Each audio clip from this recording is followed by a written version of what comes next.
crafty friends, welcome back to the attic. So pull up a chair around the craft table, grab your favorite beverage because it's time for week 4 of Junetober, and I am very excited about this week as I am your spotlight host and designer for this week's kit. So this week all the creators will be working with my kit, The House at Widow's Cove. But before we talk about that, let's go over a little bit of housekeeping stuff. If you've been here before, you know that there are 4 host designers and we've each had a spotlight week. There is a link for this calendar. If you download this calendar as a PDF, it has the clickable links that will take you straight to the collaborators YouTube channel for that day. I also have a playlist that has all the official collaborators videos in the playlist. Each day as they're loading them, I am putting them in the playlist. And there's an unofficial playlist for anybody that's playing along with Junetober or doing extra bonus videos. I'm adding it to that unofficial list. I hope I haven't missed anybody, but if I have, let me know. I'll be happy to add y'all to the Junetober list.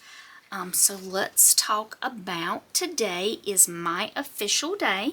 So if you've been following along, you know that all the collaborators have been showing a token in their videos that at the end of the event, Elizabeth at Petals and Parchment will be sharing a cipher code with us so that we can decode the secret message and then you can turn it in to be entered into her giveaway at the end of the event. There are also a few other giveaways and challenges for the event. Emily at Emily Designs is doing the curio card challenge on her Facebook page. You can go over there for all the information there about when you need to enter curio cards in by her deadline. And then Stacy at Crafty Dragon Creations has her creepy crossword that she's hosting in her Facebook group. She's putting up the daily clue for the puzzle for the crossword challenge in there, and all the information for that is on there. If you need help, you can always go over to my Facebook group. That link is also in the description box, and ask questions and we'll be happy to try to guide you where you need to go. Now for my event challenge, it is just for 7 days. I wanted to keep mine pretty simple since it was at the end of the month. So you can download each day's freebie. You can create with the kit that I have if you purchased it or just with your stash. And what you're going to be doing is creating a small piece inspired by the prompt for the day and then share that in the comments of the picture for that day's post in the album section of my Facebook group. And that's real important. Make sure you're doing it only in the comments. Do not put a separate picture in the albums. Make sure you're posting it in the correct day in the comments in the album section. If you have questions, ask over in my Facebook group and we'll be happy to help you find where you need to be posting your entries. But I will have today's freebie up along with today's prompt for today and where you will be posting those. So, but let me tell you a little bit about what I'm going to be doing over the next 7 days. This is my only official video for the 7 days, so it's the only video that will have the tokens in it. But each day I will come on to tell you part of the 7-day story for the mystery at the House at Widow's Cove. I'll be doing a small make along with telling that story. So I hope you'll sit back and either just enjoy the story or craft along with me.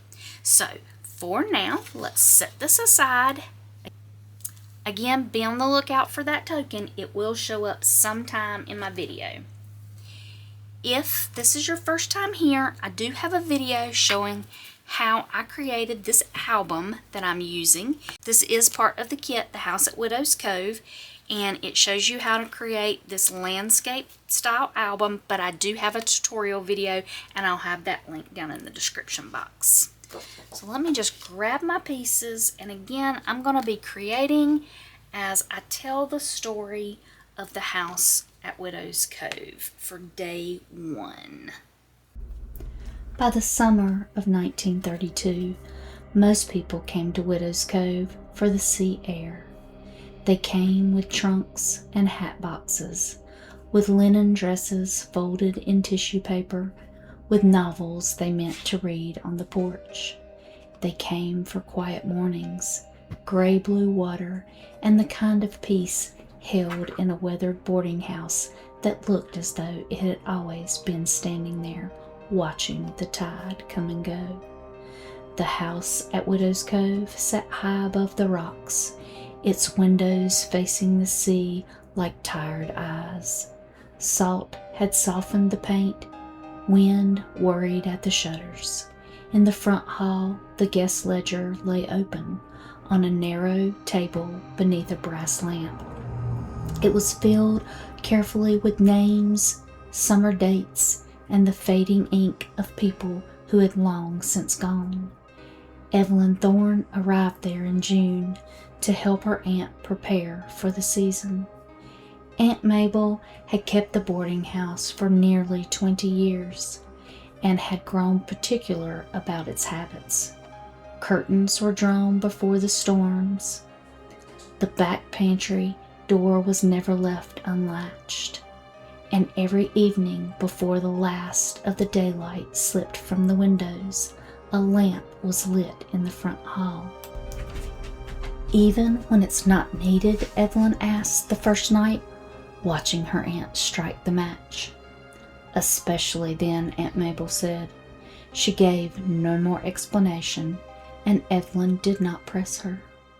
Old houses had their customs, coastal people had their sayings, and the Widow's Cove had more than most. There were whispers about the shore below the house. Children were warned not to climb too far down after dusk. Fishermen gave the cove a wide berth in fog. Older women in the village sometimes spoke of keeping the light, though no one seemed able or willing to explain what that phrase meant. Evelyn thought it was only one of those old warnings that outlived its reason. Until the first light appeared below the house. It was not in the hall, it was not in any window. It was down among the rocks, where no path ran cleanly anymore, where no person should have been standing after dark. A lantern burned there, steady and waiting.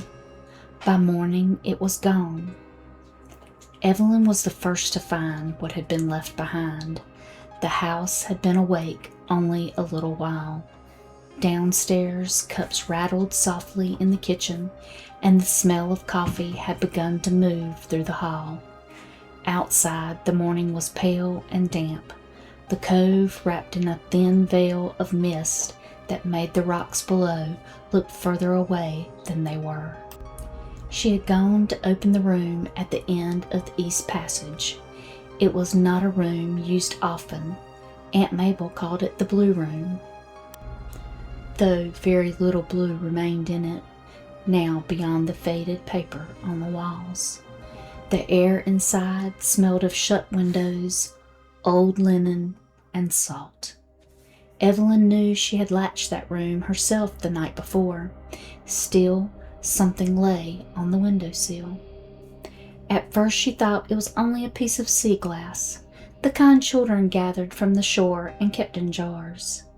It was frosted, nearly white, smooth at the edges and cold when she touched it.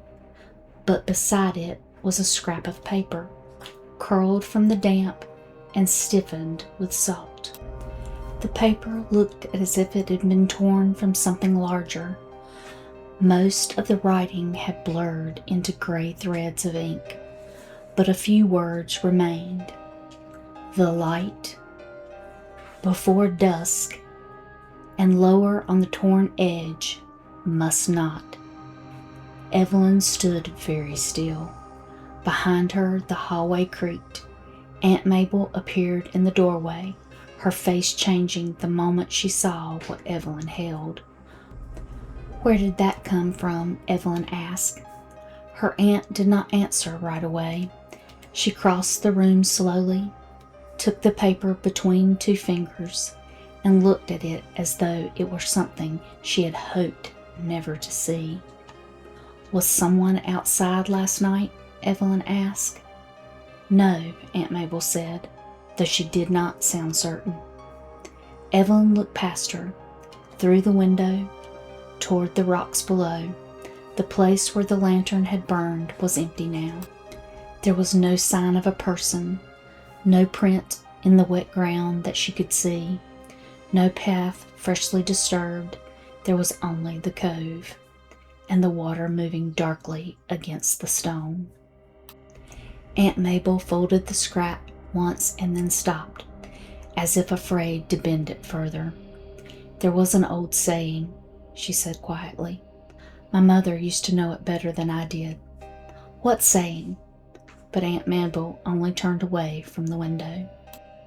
By breakfast, the sea glass and the paper had been placed in a saucer on the sideboard, where they looked small and harmless in the morning light. Too harmless, Evelyn thought, for the unease they had brought into the house. The blue room had been latched through the night, and nothing should have been waiting on its seal by morning. Yet down below, among the rocks where the lantern had burned, there was no sign that anyone had passed that way either. No clear print in the damp earth, no fresh scrape along the old path, no trace of a hand that might have carried the light there and then vanished before dawn. One thing had appeared inside a closed room. Another had burned in the open dark, and neither had left behind enough proof to make sense of it. There was only the sea glass, the torn scrap, and the empty place below the house where the lantern had been. That was the thought Evelyn carried with her for the rest of the day. Not simply that something strange had happened at Widow's Cove, but that something had known exactly where to leave the first piece. And so there it is, our day one story for the mystery at Widow's Cove. We've learned just a little bit what is in store for Evelyn next. Stay tuned and come back tomorrow to see if she finds anything more. And until then, y'all take care.